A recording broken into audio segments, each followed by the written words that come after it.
5 नवंबर 2005 को नीतीश कुमार की सरकार में जीतन राम मांझी पहली बार मंत्री बने थे, लेकिन 24 घंटे के अंदर जीतन राम मांझी को इस्तीफा देना पड़ा। दरअसल जीतन राम मांझी पर राबड़ी शासनकाल में टीचर ट्रेनिंग इंस्टीट्यूट को मान्यता देने के भ्रष्टाचार के आरोप लगे और नीतीश कुमार ने मात्र 24 घंटे के अंदर जीतन राम मांझी से इस्तीफा ले लिया। जब कोई आरोपों की जांच हुई और जीतन राम मांझी मुक्त हुए आरोप से, तब फिर से जीतन राम मांझी को जो है नीतीश कुमार ने अपने मंत्रिमंडल में शामिल किया। अब आपको हम 2005 से सीधे 2020 में ले चलते हैं। 2020 में मेवालाल चौधरी 19 नवंबर को बिहार के मंत्रिमंडल में शामिल हुए, नीतीश कुमार के मंत्रिमंडल में शामिल हुए, लेकिन मेवालाल चौधरी को भी मात्र 72 घंटे के अंदर अपने पद से इस्तीफा देना पड़ा था।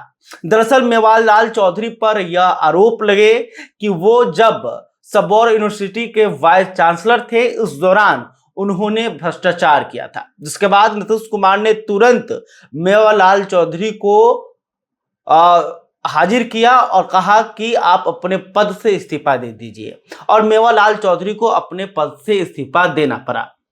तो देखिए, यह बातें हम आपको इसलिए बता रहे हैं क्योंकि नीतीश कुमार यह लगातार कहते हैं कि वो भ्रष्टाचार से समझौता नहीं कर सकते हैं। नीतीश कुमार बिहार के सबसे ईमानदार नेता कहे जाते हैं, उनकी छवि ईमानदार नेता की है और जीरो टॉलरेंस की नीति पर नीतीश कुमार बिहार में काम करने का दावा करते हैं। तो देखिए, जो नीतीश कुमार कभी उनके मंत्रियों पर भ्रष्टाचार का आरोप लगता था तो तुरंत कुछ ही घंटों के अंदर इस्तीफा ले लेते थे। करीब ऐसे 6 मंत्री हुए जिनसे नीतीश कुमार ने इस्तीफा लिया है। इसके अलावा जब आरजेडी के साथ उनका गठबंधन था 2017 में और तेजस्वी यादव पर भ्रष्टाचार का आरोप लगा, घोटाले का आरोप लगा, तो इसी आरोप के कारण नीतीश कुमार ने आरजेडी के साथ गठबंधन भी तोड़ लिया था। लेकिन अब ऐसा क्या हो गया है कि नीतीश कुमार के मंत्रियों पर एक के बाद एक करके भ्रष्टाचार के आरोप लग रहे हैं, लेकिन नीतीश कुमार चुप हैं।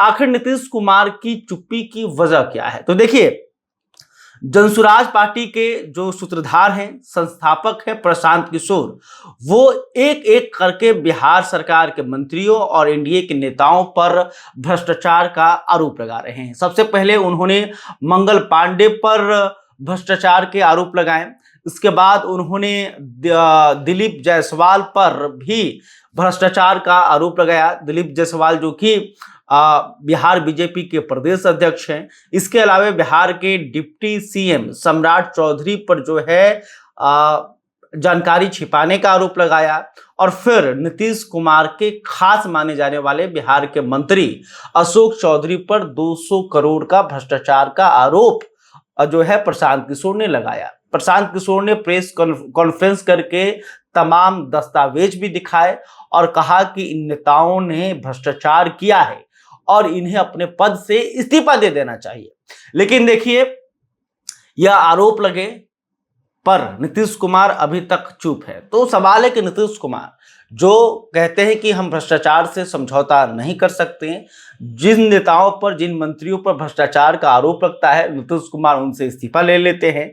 लेकिन अब क्या हो गया है? तो देखिए, यह सवाल सब कोई पूछ रहा है कि आखिर जो है नीतीश कुमार चुप क्यों हैं? तो देखिए, प्रशांत किशोर के आरोप पर जेडीयू और भाजपा के किसी बड़े नेता का कोई बयान नहीं आया है। हालांकि जेडीयू के मुख्य प्रवक्ता नीरज कुमार और भाजपा के पूर्व सांसद आरके सिंह के तरफ से प्रतिक्रिया जरूर आई है।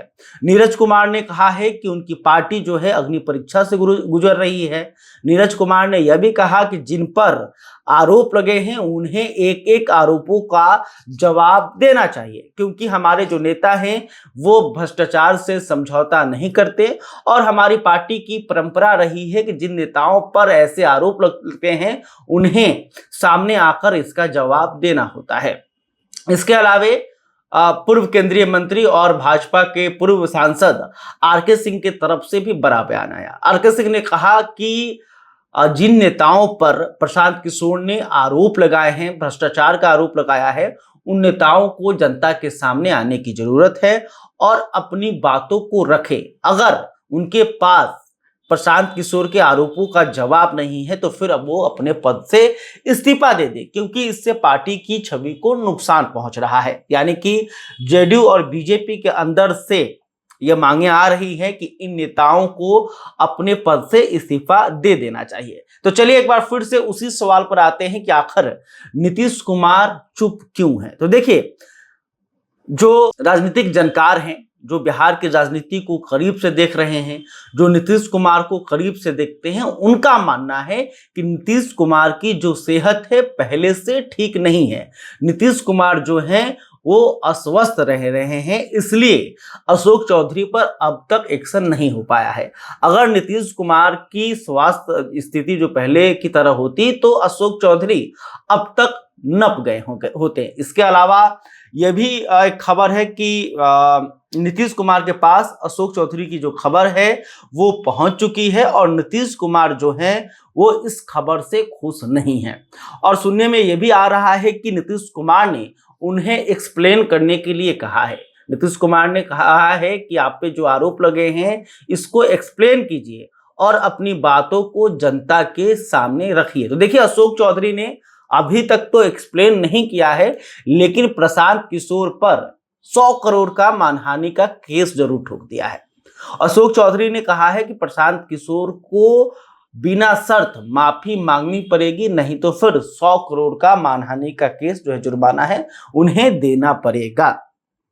इसके अलावा जो और राजनीतिक के जानकार हैं, उनका यह भी कहना है कि नीतीश कुमार पर करीबी लोगों का दबाव है।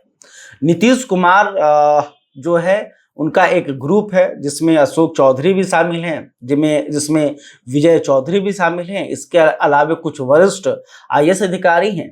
तो उन तमाम नेताओं का नीतीश कुमार पर दबाव है, इसलिए नीतीश कुमार जो है अशोक चौधरी पर कार्रवाई नहीं कर पा रहे हैं। इसके अलावा यह भी कहा जा रहा है कि नीतीश कुमार नहीं चाह रहे हैं कि बीजेपी पर दबाव बने, क्योंकि अगर नीतीश कुमार अशोक चौधरी से इस्तीफा लेते हैं तो फिर बीजेपी पर दबाव बनेगा कि वो दिलीप जायसवाल, सम्राट चौधरी और मंगल पांडे से इस्तीफा ले। तो इसलिए बीजेपी पर दबाव न पड़े, शायद नीतीश कुमार इसलिए इस्तीफा नहीं ले रहे हैं। इसके अलावा यह भी कहा जा रहा है कि नीतीश कुमार जातीय समीकरण को भी देख रहे हैं। सम्राट चौधरी जो है वो कुशवाहा जाति से आते हैं। इसके अलावा अशोक चौधरी जो हैं वो दलित समुदाय से आते हैं। मंगल पांडे जो हैं वो ब्राह्मण जाति से आते हैं। दिलीप जायसवाल जो है वो बनिया जाति से आते हैं। तो जातीय समीकरण गड़बड़ ना हो जाए, इस बात का भी डर नीतीश कुमार के मन में है।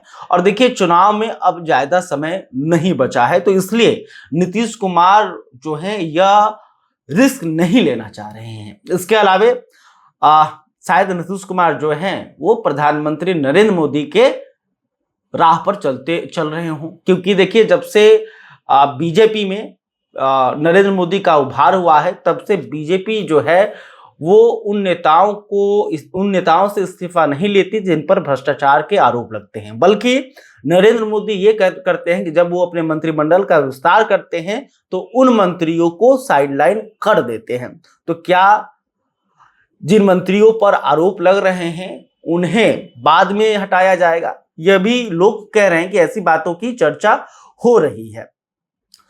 तो देखिए, भले ही नीतीश कुमार इस मामले पर चुप हों, भले ही नीतीश कुमार जो हैं मंत्रियों से इस्तीफा ना ले रहे हों, लेकिन इसका असर जो है वो बिहार की राजनीति पर पड़ रहा है और नीतीश कुमार के जो इमेज है उसे ये खबरें जो हैं खराब कर रही हैं। क्योंकि देखिए, आपको याद होगा कि लालू प्रसाद यादव पर जब भ्रष्टाचार के आरोप लगे तो उनका जो सोशल जस्टिस की राजनीति थी वो काफी बेकार हो गई।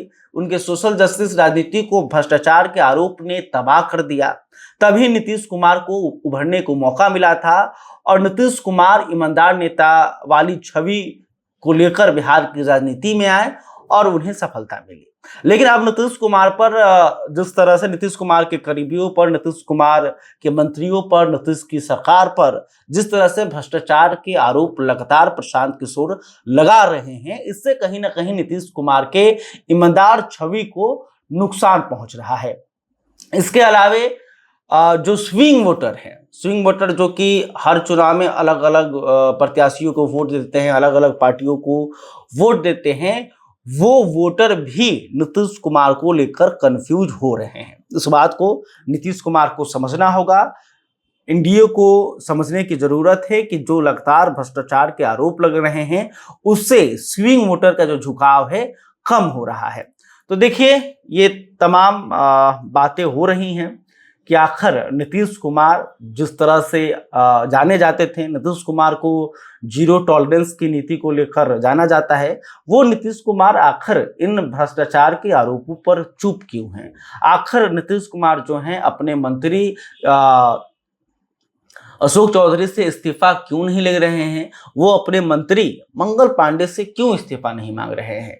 क्या नीतीश कुमार की जो स्वास्थ्य की स्थिति है सच में खराब हो गई है? क्या सच में नीतीश कुमार पर करीबियों का दबाव है, या फिर बिहार एनडीए को बीजेपी अब कंट्रोल कर रही है? ये कई सवाल जो है वो सामने आ रही है। हालांकि अब देखना होगा कि ये जो प्रकरण है, भ्रष्टाचार के जो आरोप लगे हैं, वो मामला शांत होता हुआ नजर नहीं आ रहा है। लगातार प्रशांत किशोर इन नेताओं को घेर रहे हैं।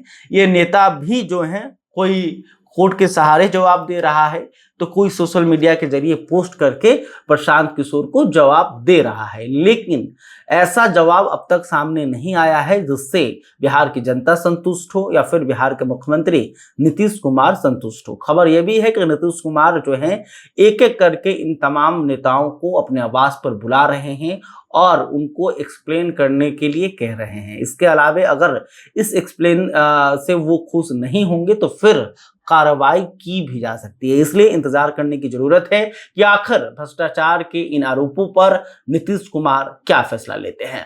खैर, अभी तक आपने मेरे चैनल को सब्सक्राइब नहीं किया है तो तुरंत कर लें। इस खबर को लेकर आप क्या सोचते हैं कमेंट करके बताइएगा। वीडियो फेसबुक पर देख रहे हैं तो हमारे पेज को भी लाइक कर लें। बहुत बहुत धन्यवाद। ABC हिंदी न्यूज, आज ही जुड़िए हर खबर के साथ